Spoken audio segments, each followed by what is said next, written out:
আসসালামু আলাইকুম প্রিয় ইউটিউব ভিউয়ার্স এবং কি দেশবাসী, আপনারা দেখতেছেন রাফিয়া এসএস গ্লাস। তো রাফিয়া এসএস গ্লাস হলো আপনার নাসিরনগর মাঠের খেলার মাঠের পূর্ব পার্শ্বে নাসিরনগর ব্রাহ্মণবাড়িয়াতে। তো আমাদের রাফিয়া এসএস গ্লাস নতুন একটা দোকান দিয়েছে আমরা নাসিরনগরে। প্রোপাইটর আজিজুল মিয়া। আমাদের ফোন নাম্বার স্ক্রিনে দেওয়া দেখতেছেন। তো আমরা এসএসের এবং কি গ্লাসের কাজ করে থাকি। আপনারা আধুনিক ডিজাইনের এবং কি যে কোনো ডিজাইন আমাদেরকে দেখাবেন, আমরা আপনাদের ডিজাইনের উপরে কাজ করে দেওয়া সক্ষম এবং কি আপনারা মনোগড়া ডিজাইন দিলেও আমরা করে দেওয়া সক্ষম। তো আমরা যে কোনো ডিজাইনের উপর আমরা এসএস এবং কি গ্লাসের কাজ করে থাকি।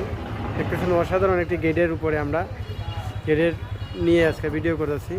তো রাফিয়া এসএস গ্লাস আমাদের নতুন একটি প্রতিষ্ঠান।